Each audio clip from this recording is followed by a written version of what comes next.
पत्रकारांनी बोलायचं नाही, सोशल मीडियातून बोलायचं नाही, मुक करता सगळ्यांना. पट्ट्या द्या, पट्ट्या बांधून फिरवा, शासनाची GR काढा. बोलायचंच नाही लोकशाहीमध्ये. कोण रोखणार आम्हाला? आमचा बाप डॉक्टर बाबासाहेब आंबेडकर, एवढं लक्षात ठेवा. आणि चुकीच्या बिळात हात घालू नका, कोणीही असो. चंद्रशेखर बावनकुळे महाराष्ट्र राज्याचे महसूल मंत्री आहेत आणि पत्रकारावर गुन्हा दाखल केला म्हणून मी त्यांच्या विरोधात निषेध केला म्हणून मला 25 कोटीची मानहानीची नोटीस पाठवली. चंद्रशेखर बावनकुळे, तुम्ही सत्तेत आहेत. प्रश्न हे सत्ताधाऱ्यांना विचारले जातात. तुम्हाला सहन होत नसेल तर सत्तेतून बाहेर पडा. आणि तुम्ही सत्तेत नसलात ना, तुमचं ना आमचं काही घेणं देणं नाही. तुम्ही सत्तेत आहात, महसूल मंत्री आहात. गायरान जमिनीवरती सोलार ऊर्जाचे प्रकल्प तुमच्यामुळे येत आहेत. दलितांच्या जमिनी हिसकावण्याचा GR तुम्ही काढतायत. काही दिवसांनी दलितांकडे जमिनीच राहणार नाहीत असा अजेंडा तुम्ही राबवताय. तुमचं महसूल मंत्री पद आल्यापासून गायरान जमिनी सरकारने बऱ्याच ठिकाणी ताब्यात घेतल्यात, सोलार ऊर्जाचे प्रकल्प झालेत.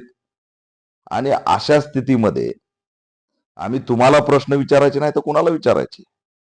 तुमच्यावर टीका करायची नाही तर कुणावर करायची? सत्ताधारी आहात म्हणून टीका करतोय. महसूल मंत्री होते त्यावेळेस आम्ही तुमचं नाव बी घेत नव्हतो. महसूल मंत्री पदावर राहायचं आणि टीकाही करायची नाही, आणि मग या नोटीस पाठवून दमदाटी करायची. काय होणार आहे? या असल्या नोटीसने काय होणार आहे? दलित आदिवासींवरती अशा पद्धतीने नोटीस पाठवून दबाव आणताय, आमच्या नादी लागताय. आमच्याकडे गमावण्यासारखं काही नाही चंद्रशेखर बावनकुळे. अशा पद्धतीने नोटीस पाठवून काहीच होऊ शकत नाही, लक्षात ठेवा. आम्ही टीका करणार, कारण तुम्ही सत्तेत आहेत, महसूल मंत्री आहेत. ज्या दिवशी तुमचं पद गेलं, तुमचा आणि आमचा संबंध नाही. तुमचं धोरण चुकलं, आम्ही टीका करणार. राज्याचे मुख्यमंत्री देवेंद्र फडणवीस यांनाही आम्ही प्रश्न विचारतो. देशाचे पंतप्रधान नरेंद्र मोदी यांनाही प्रश्न विचारतो. सत्तेत आहेत म्हणून प्रश्न विचारतो. मुख्यमंत्र्यांना मी मागणी करतो की आपल्या मंत्रिमंडळातील मंत्र्यांना समज द्या. पत्रकार कार्यकर्ते आवाज उठवतात, त्या नोटिसा पाठवताय. कोण आहे हा वकील? किती जणांना आतापर्यंत नोटीस दिल्या? त्याची चौकशी करा. उठायचं, नोटीस द्यायची. ठीक आहे, त्या ठिकाणी दुसरं कुणी असेल, भयभीत झालं, सुसाईड केलं एखाद्या दलितांनी, आदिवासींनी. रामेश्वर दरेकर एक आदिवासी आहे, त्यांनी स्वतःला जर तिथं काही करून घेतलं तर कोण जबाबदार आहे? दलितांच्या, आदिवासींच्या पत्रकारावरती, बहुजनांच्या पत्रकारावरती, सोशल मीडिया चालवणाऱ्यावरती तुम्ही नोटिसा पाठवताय. त्यात रविराज साबळे, रामेश्वर दरेकर, मी असे 7 जणांना नोटीस पाठवली. काय गुन्हा आहे? सत्तेत असणाऱ्या मंत्र्याच्या विरोधात बोलायचं नाही, चुकीच्या धोरणाच्या विरोधात बोलायचं नाही. अभिव्यक्ती स्वातंत्र्य आहे की नाही? लोकशाही आहे की नाही? की हुकुमशाही सुरू झाली हे तरी जाहीर करा, म्हणजे आम्हाला त्या पद्धतीने भूमिका घ्यायला. हे अघोषित आणीबाणी अशा पद्धतीने नोटिसा द्यायच्या. 25 कोटीची नोटीस नितीन गडकरी देणार, 50 कोटीची नोटीस मुकेश मोहनला. तो दलित आहे, म्हणजे दलितांनी आवाज उठवायचा नाही.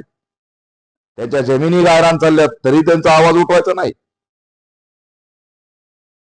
25 कोटीच्या नोटीसी, 50 कोटीच्या नोटीसी. कार बाबा, तुमच्या विरोधात धोरणावरती बोललं म्हणून हे चालणार नाही. मी पॅन्थर आहे आणि मी भेटणार आहे, लक्षात ठेवा.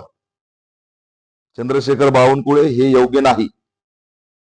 तुम्हाला जर सहन होत नसेल ना तर सत्तेतून बाहेर पडा, राजीनामा द्या. तुम्हाला कोणी विचारणार नाही. सत्तेत आहात म्हणून जनतेचे आहात, मंत्री आहात म्हणून जनतेचे आहात. तुमच्याकडलं लोकप्रतिनिधित्व गेलं, संविधानिक पद गेलं, तुमचा नामचा संबंध नाही. सत्तेत आहेत तर टीका सहन करा.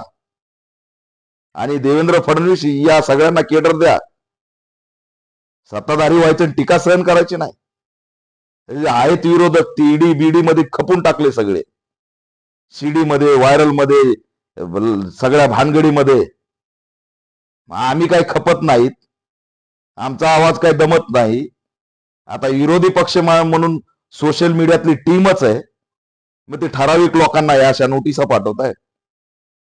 काय ते मुकेश मोहनकडे साधं घर नाही, त्याला 50 कोटीची नोटीस नितीन गडकरींची. काय कराय काय निघाले? हा अन्याय, हा जातीवाद आहे. आणि चंद्रशेखर बावनकुळे हा जातीवाद करतायत, याच्यापेक्षा दुसरं दुर्दैव असू शकत नाही. एखाद्या दलित आदिवासींना या नोटीस बिटिशनी जर काही झालं जीवाला, तर याची सर्वस्वी जबाबदारी चंद्रशेखर बावनकुळे असतील, ही सुद्धा मी जाहीर करतो. गृहमंत्र्यांनी याची दखल घ्यावी. तुम्ही राजकीय स्टेटमेंट करणार तर त्याच्यावर राजकीय उत्तर मिळणार. शेतकऱ्यांच्या प्रॉपर्टीवर जाणार तर त्याच्यावर तुमच्या वैयक्तिक याच्यावर सुद्धा लोक बोलणार. उलट तुम्ही माफी मागितली पाहिजे. का बरं म्हणले नाही? शेतकऱ्यांचे मन दुखवले असतील तर माफी मागतो. दलितांच्या जमिनी, गायरान जमिनी चालल्यात हे तुम्हाला दिसत नाही? सातबऱ्या असणाऱ्या आमच्या दलित बांधवाच्या, आदिवासी बांधवांच्या जमिनी हिसकावून घेऊन तिथे सोलार ऊर्जा प्रकल्प उभा केला जातो. महारवतनच्या 5.5 लाख एकर जमिनी कुणाच्या ताब्यात आहेत? करू शकता तुम्ही त्या जमा? देऊ शकता तुम्ही ते महारवतनच्या जमिनी आम्हाला? त्या महारवतन जमिनी लुटल्या जात आहेत, त्याच्यावर तुम्ही भूमिका घेत नाहीत. पण तुमच्या विरोधात कुणी बोललं की 25 कोटीची मानहानी, काय होणार आहे? यांनी काही होत नसतं, लक्षात ठेवा. अशा पद्धतीने टार्गेट करणं थांबवा, अभिव्यक्तीची हत्या थांबवा. आम्ही निषेध करतो. अशा पद्धतीने दमनशाही आणि दडपशाहीना अघोषित आणीबाणी सुरू आहे. लवकरच निर्णायक भूमिका आम्ही घेणार, रस्त्यावर उतरणार. पत्रकारांनी बोलायचं नाही, सोशल मीडियातून बोलायचं नाही, मुक करता सगळ्यांना. पट्ट्या द्या, पट्ट्या बांधून फिरवा, शासनाची GR काढा. बोलायचंच नाही लोकशाहीमध्ये. कोण रोखणार आम्हाला? आमचा बाप डॉक्टर बाबासाहेब आंबेडकर, एवढं लक्षात ठेवा. आणि चुकीच्या बिळात हात घालू नका, कुणीही असो. आम्ही कुणालाही सोडलेलं नाही. सत्यतेत म्हणून बोलतोय.